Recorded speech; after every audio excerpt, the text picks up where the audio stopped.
Hey, fifth graders. Welcome back to another chapter of Number the Stars. We left off yesterday with they're preparing for a wake for Great Aunt Bertie, who Anne Marie is convinced does not exist. So let's see what happens. And my apologies, fifth graders. I forgot to tell you the title of the next chapter, but today's chapter is called Why Are You Lying? Uh-oh. We're back to a question. Okay. So this powerful chapter. And so my only question or prompt to you for this one, for the shared drive, is to write your reaction, but like a well-developed reaction. Okay. So here we go. Anne Marie went outside alone after supper. Through the open kitchen window, she could hear Mama and Ellen talking as they washed the dishes. Kirsty, she knew, was busy on the floor playing with the old dolls she had found upstairs, the dolls that had been Mama's once long ago. The kitten had fled when she tried to dress it and disappeared. She wandered to the barn where Uncle Henrik was milking Blossom. He was kneeling on the straw-covered floor beside the cow, his shoulder pressed against her heavy side, his strong tanned hands rhythmically urging her milk into the spotless bucket. The god of thunder sat alertly, poised nearby, watching. Blossom looked up at Anne Marie with big brown eyes and moved her wrinkled mouth like an old woman adjusting false teeth. I think it'd be fun to have a cow as a pet. I would like a cow. I love cows. And I think it's because of Home of the Brave, fifth graders. Anne Marie leaned against the ancient splintery wood of the barn wall and listened to the sharp rattling sounds of the streams of milk as they hit the sides of the bucket. Uncle Henrik glanced over at her and smiled, without pausing in the rhythm of milking. He didn't say anything. Through the barn windows, the pinkish light of sunset fell in irregular shapes upon the stacked hay. Flecks of dust and straw floated there in the light. Uncle Henrik, Anne Marie said suddenly, her voice cold. You are lying to me, you and Mama both. His strong hands continued, deftly pressing like a pulse against the cow. The steady streams of milk still came. He looked at her again, his deep blue eyes kind and questioning. You are angry, he said. Yes, Mama has never lied to me before, never. But I know there is no Great Aunt Bertie. Never once in all the stories have I heard, in all the old pictures I've seen, has there ever been a Great Aunt Bertie. Uncle Henrik sighed. Blossom looked back at him as if to say, almost done? And indeed, the streams of milk lessened and slowed. He tugged at the cow gently but firmly, pulling down the last of the milk. The bucket was half full, frothy on the top. Finally, he set it aside and washed the cow's udder with a clean, damp cloth. Then he lifted the bucket to a shelf and covered it. He rubbed the cow's neck affectionately. At last, he turned to Anne Marie as he wiped his own hands with the cloth. How brave are you, little Anne Marie? He asked suddenly. Remember, fifth graders, that we learned that when the protagonist is answering questions or asking questions, even if it's not one of the main characters, even if it's a secondary character, it's a sign from the author to sit up and pay attention. This is important. So let's see. Let me repeat that again. How brave are you, little Anne Marie? He asked suddenly. She was startled and dismayed. It was a question she did not want to be asked. When she asked it of herself, she didn't like her own answer. Not very, she confessed, looking at the floor of the barn. And fifth graders, I'm just going to say here, I think it takes a lot of courage to be honest about that answer. So good for her. Tall Uncle Henrik knelt before her so that his face was level with hers. Behind him, Blossom lowered her head, grasped a mouthful of hay in her mouth, and drew it in with her tongue. The kitten cocked its head, waiting, still hoping for spilled milk. I think that is not true, Uncle Henrik said. I think you are like your mama, and like your papa, and like me. Frightened, but determined, and if the time came to be brave, I am quite sure you would be very, very brave. Remember, brave isn't being not scared. Brave is doing the right thing even when you are scared. But, he added, it is much easier to be brave if you do not know everything. And so your mama does not know everything. Neither do I. We know only what we need to know. So think about that, fifth graders. What do you think about that? It is much easier to be brave if you do not know everything. And it kind of reminds me of Kirsty. She's 5 years old. She's a kindergartner.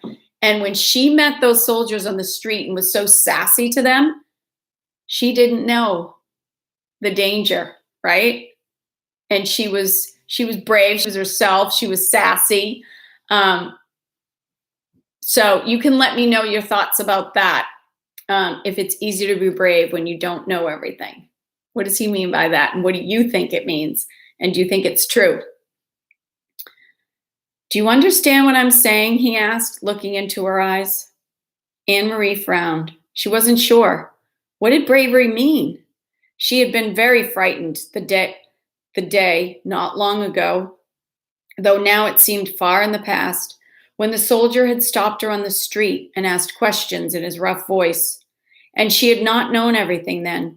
She had not known that the Germans were going to take away the Jews. And so when the soldier asked, looking at Ellen that day, what is your friend's name? She had been able to answer him, even though she was frightened. If she had known everything, it would not have been so easy to be brave. She began to understand just a little. Yes, she said to Uncle Henrik, I think I understand. You guessed correctly, he told her. There is no great Aunt Bertie, and never has been. Your mama lied to you, and so did I. Any guesses, fifth graders, on why? You can pause it if you want and go right, or in the shared doc. We did so, he explained, to help you to be brave, because we love you. Will you forgive us for that? Anne-Marie nodded. She felt older suddenly. And I am not going to tell you any more, not now, for the same reason. Do you understand? Anne-Marie nodded again. Suddenly there was a noise outside. Uncle Henrik's shoulders stiffened. He rose quickly, went to the window of the barn, stood in the shadows, and looked out. Then he turned back to Anne-Marie. It is the hearse, he said. It is Great Aunt Bertie, who never was. He smiled wryly. So, my little friend, it is time for the night of mourning to begin. Are you ready? And fifth graders, let me just erase my parallelogram note. And when they say it is a time for mourning, they don't mean this morning, like, oh, this morning the sun was out. They mean this morning. It's spelled this way, meaning grieving. So there's no Aunt Bertie, but they're going to go through the charade of grieving. Let's see why. So, my little friend, it is time for the night of mourning to begin. Are you ready? Anne-Marie took her uncle's hand, and he led her from the barn. The gleaming wooden casket rested on supports in the center of the living room. And the casket, fifth graders, is the box where they put the dead. The gleaming wooden casket rested on supports in the center of the living room and was surrounded by the fragile, papery flowers that Anne-Marie and Ellen had picked that afternoon. Lighted candles stood in the holders on the table and cast a soft, flickering light. The hearse had gone, and the solemn-faced men who had carried the casket indoors had gone with it, after speaking quietly to Uncle Henrik. And the fifth graders, a hearse is like a station wagon, so it can fit the casket in the back. Kirsty had gone to bed reluctantly, complaining that she wanted to stay up with the others, that she was grown up enough, that she had never before seen a dead person in a closed-up box, that it wasn't fair. But Mama had been firm, and finally Kirsty, sulking, had trudged upstairs with her dolls under one arm and the kitten under the other. I bet you can guess why it would be important to make sure that Kirsty who doesn't wake up usually through the night is asleep for this. Ellen was silent and had a sad expression. I'm so sorry your Aunt Bertie died, Anne Marie heard her say to Mama, who smiled sadly and thanked her. So she didn't confess the lie to Ellen. Anne Marie had listened and said nothing. So now I too am lying, she thought, and to my very best friend. I could tell Ellen that it isn't true, that there is no great Aunt Bertie. I could take her aside and whisper the secret to her so that she wouldn't have to feel sad, but she didn't. Fifth graders, think about this. Is there ever reason to lie? A good reason? She understood that she was protecting Ellen the way her mother had protected her. Although she didn't understand what was happening or why the casket was there or who, in truth, was in it, she knew that it was better, safer, for Ellen to believe in Great Aunt Bertie. So she said nothing. Other people came as the night sky grew darker. A man and a woman, both of them dressed in dark clothing. The woman carrying a sleeping baby appeared at the door, and Uncle Henrik gestured them inside. They nodded to Mama and to the girls. They went, following Uncle Henrik, to the living room and sat down quietly. Friends of Great Aunt Bertie, Mama said quietly in response to Anne Marie's questioning look. Anne Marie knew that Mama was lying again, and she could see that Mama understood that she knew. They looked at each other for a long time and said nothing. In that moment, with that look, they became equals. She's growing up fast, right, fifth graders? From the living room came the sound of a sleepy baby's brief wail. Anne Marie glanced through the door and saw the woman open her blouse and begin to nurse the infant, who quieted. Another man arrived, an old man, bearded. Quietly, he went to the living room and sat down, saying nothing to the others, who glanced at him. The young woman lifted her baby's blanket, covering its face. The old man bent down his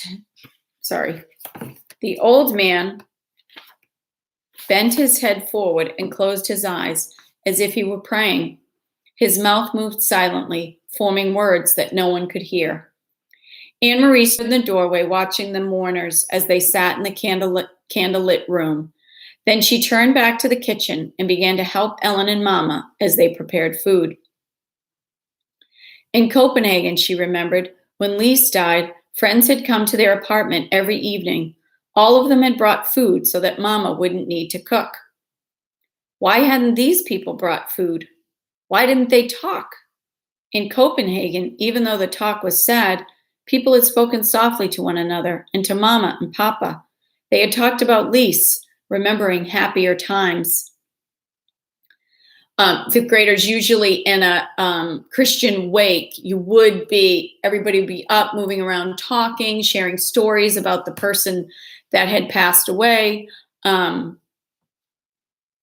And you would bring food, sometimes flowers. I think, right, when in the Jewish faith, you sit Kaddish, am I saying that right? And you don't bring flowers, but you do something similar. You mourn, but for seven days. Thinking about it, as she sliced cheese in the kitchen, Anne Marie realized that these people had nothing to talk about. They couldn't speak of happier times with Great Aunt Bertie when there had never been a Great Aunt Bertie at all. Uncle Henrik came into the kitchen. He glanced at his watch and then at Mama. It's getting late, he said. I should go to the boat. He looked worried. He blew out the candle so that there would be no light at all and opened the door. He stared beyond the gnarled apple tree into the darkness. Good. Here they come, he said in a low, relieved voice. Ellen, come with me. Any guesses? Who's coming? Where Ellen's going? Ellen looked questioningly toward Mama, who nodded. Go with Henrik, she said. Anne Marie watched, still holding the wedge of firm cheese in her hand, as Ellen followed Uncle Henrik into the yard. She could hear a sharp, low cry from Ellen, and then the sound of voices speaking softly. In a moment, Uncle Henrik returned. Behind him was Peter Nielsen. Tonight, Peter went first to Mama and hugged her. Then he hugged Anne-Marie and kissed her on the cheek. Excuse me, fifth graders. But he said nothing. There was no playfulness to his affection tonight, just a sense of urgency, of worry. He went immediately to the living room, looked around, and nodded at the silent people there. Sorry. Ellen was still outside, but in a moment the door opened and she returned, held tightly like a little girl, her bare legs dangling against her father's chest. Her mother was beside them. Yay! All right, fifth graders. Reactions, tell me what you're thinking, but really push it. Go when you start to think you're done, ask yourself, what if, what if, what if? So we can get more and get a well-developed prediction or an emotion from that. And I will give you the title of the next chapter. It is Let Us Open the Casket. Okay? See you Monday. Bye, sweet kids.